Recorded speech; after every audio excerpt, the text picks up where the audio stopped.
What happens when one simple question completely changes the conversation? Not a complicated question, not a trick question, just one question that nobody on the panel seemed eager to answer. Before we dive into the full story, comment where you're watching from, and don't forget to like and subscribe so you don't miss the next one.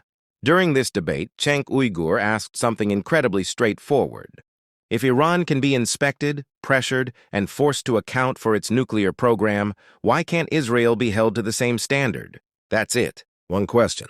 But the moment it was asked, the entire discussion seemed to shift. Instead of getting a direct answer, the conversation started moving in different directions, and that's when things got interesting. Whether you agree with Cenk or not, he wasn't asking for special treatment. He was asking for consistency, the same rules, the same standards, the same accountability. And from that point on, what was supposed to be a routine foreign policy discussion turned into one of the most heated exchanges of the entire debate. Let's watch. There's a country in the Middle East that's super dangerous, has attacked 7 of its neighbors, and already has weapons of mass destruction, and weapons that they stole from us. They stole the nuclear technology, they stole the uranium, they stole the nuclear triggers. That's Israel. So why are you not concerned about the out-of-control rogue state that already has a nuclear weapon and threatens all of their neighbors? And you're concerned with someone who doesn't have that and is now promising to never have that. You can let me answer. So by your standard, we should invade Israel. Okay, three things I'd say. Look, I don't know what your relationship is with your country of birth, but you want to talk about genocide, let's talk about Armenia. And if you want to talk about not being able to Oh, nice distraction. Yeah, I could talk about it. Let me finish. And then the next issue is, if you talk about not going into Lebanon, in fact, Turkey over the last few years has established, just like the Israelis have in Lebanon, a foothold in the first 30 kilometers of Syria because they're afraid of the terrorism coming from the PKK. And then the third, just like Iran feels it's threatened. It's logical for them to want a nuclear weapon. You know why it's logical? When an Egyptian general told me, we're not worried about Iran because if they get a nuclear weapon, we're friends with them. You need to worry about Iran, about Israel having a nuclear weapon. And I said, look, if I had been invaded by every one of my neighbors repeatedly, maybe I'd have a nuclear weapon to protect me as well. It's pretty good deterrence. Well, that's what's happening to Iran right now.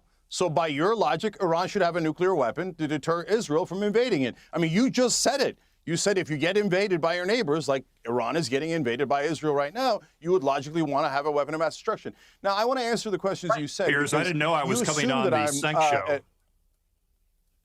Yeah, okay, well, that's your problem for saying things that are incorrect and having me to correct you.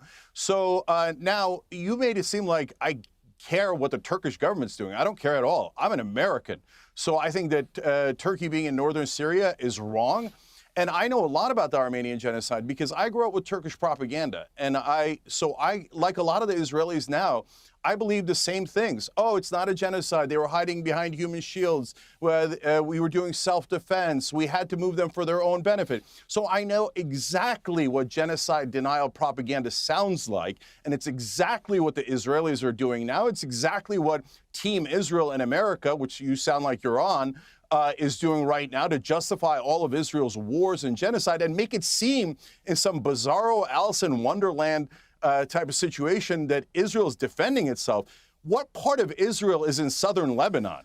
No, they're aggressively taking land. Netanyahu bragged that they already have 60% of Gaza and they're going to take 70% of Gaza. What happened to self-defense? It was about land theft. Oh, no, I'm just speaking against Israel. Oh, Team Israel wants me to hurry up. Don't say things. Remember, the boogeyman is Muslim. And this Kimmit is talking about how, oh my God, what if Turkey has a nuclear weapon? Turkey's a NATO ally. So you have a problem with a NATO ally being stronger, but you don't have a problem with a deeply hostile state like Israel that has attacked 7 of its neighbors, that has taken their land, having a weapon of mass destruction that they stole from us, and lording it over the Middle East. They call this Team America, brother. We got no interest in Israel stealing southern Lebanon. Let's get the hell out of there. We have no interest in murdering Iranians on behalf of Israel. Let's get the hell out of there. And is anybody talking about gas prices, the food prices, affordability? Nobody cares about American citizens. You're all obsessed with Israel. Cenk, you talked about a lot of things, so let me just go to some of the other guests. Lieutenant Colonel De Vore, I want to take you back to I think, a Sidewinder missile which came your way from General Kimmett. Or unless I misheard him, I think he called you lousy. I say American intelligence is lousy. Yeah. That's what we do with all of our intelligence officers. We beat them up repeatedly because they're not clairvoyant. This is true. This is true. No, I'm all for panelists going after each other, but I've had a good old military two-way like this for a while. But look, to that point, though, a few big points that have been made that I really think need to be responded to. Okay, so first of all, about the urgency of this operation after Midnight Hammer. Iran was rapidly adding to their ballistic missile inventory with the help of the People's Republic of China. The fear was that they were very quickly going to reach the point beyond which they would be able to saturate the anti-missile defenses of the region, Israel and the Gulf Arab allies, as well as any U.S. anti-missile platforms in the region. Once they got to that point with over 10,000 ballistic missiles, which they were rapidly approaching with China's help, the fear was that they would reach a point of invulnerability where any sort of effort to try to prevent the reassembling of that nuclear program would be met with mass casualties throughout the Middle East. Now, to the issue of nuclear weapons in the region, Israel has had nuclear weapons for probably going on 40 plus years. They have not used them on anyone. The Iranian regime chants death to America and death to America and death to Israel constantly. Say again? Why don't they admit it?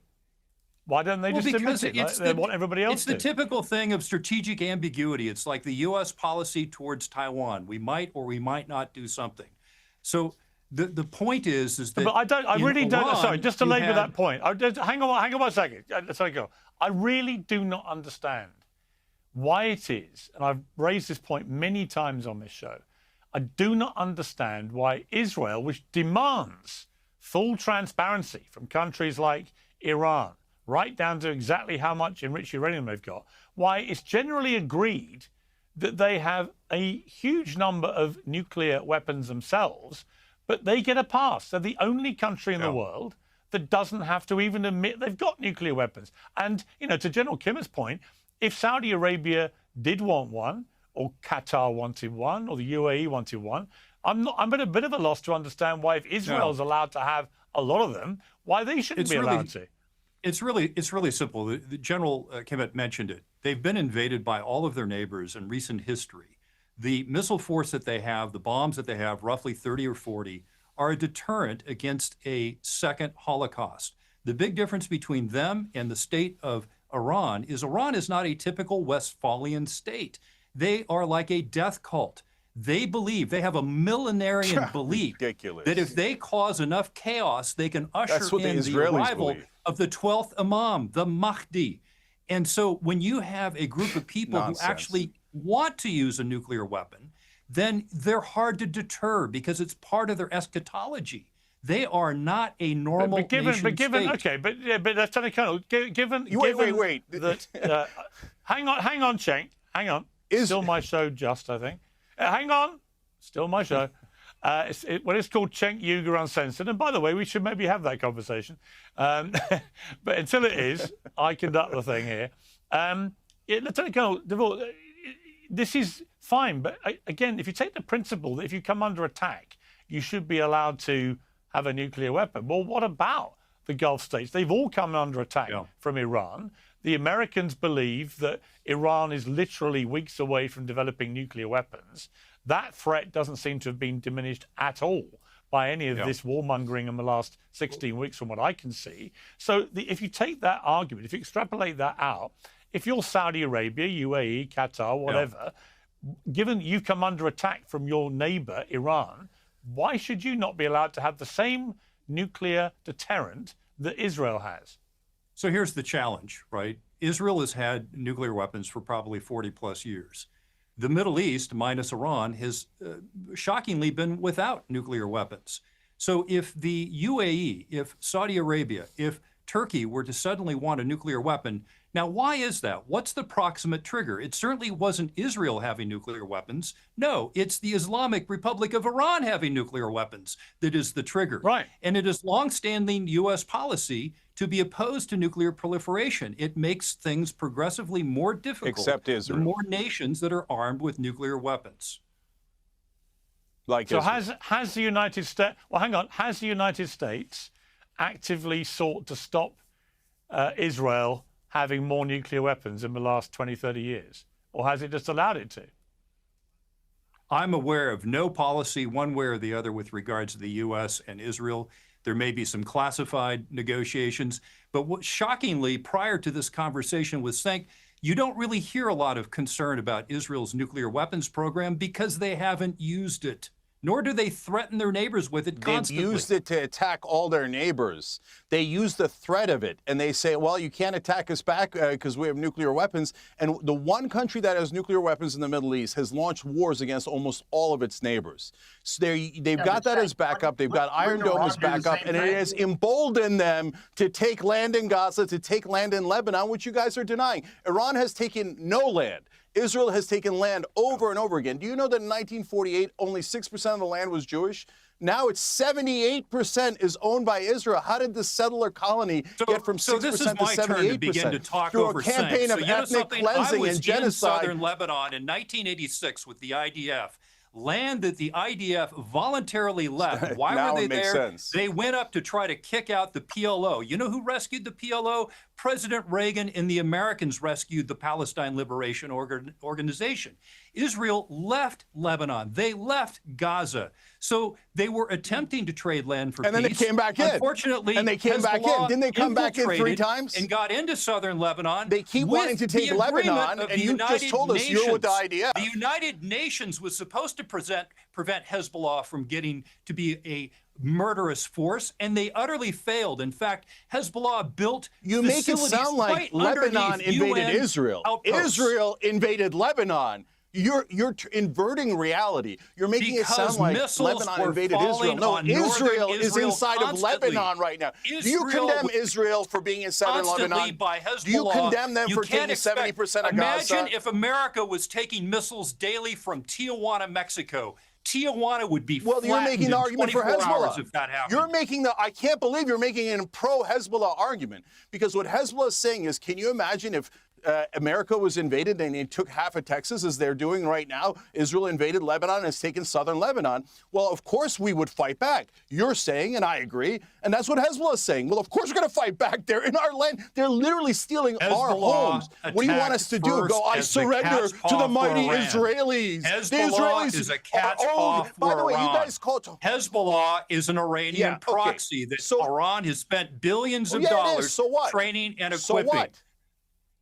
They killed 280 You make it sound like our priorities are Israel's priorities. Hezbollah and the Hezbollah Iranians is defending Lebanon against Israel. So what? Hundreds of U.S. We're not Marine responsible for Israel. Israel is not our daddy. Israel might be your daddy, but Israel's not our daddy. Iran has been at war with us since 1979, sir. All right. And with that, I'm going to leave it there. But after watching that entire exchange, one thing stood out above everything else. Cenk asked a very simple question. If Iran can be inspected, monitored, and pressured over its nuclear program, why shouldn't Israel be held to the exact same standard? Not one person on that panel gave a direct answer. Instead, the conversation went everywhere else. Different countries, different conflicts, different talking points, everything except the question that was actually being asked. And that's what made this debate so revealing.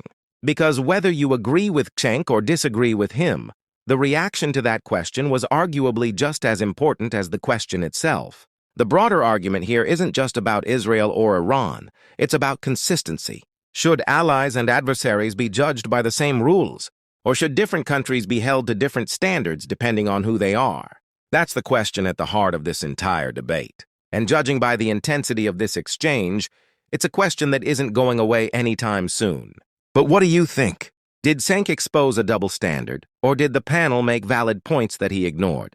Let me know your thoughts in the comments below. If you enjoyed this breakdown, make sure to like, subscribe, and turn on notifications for more political debates and commentary.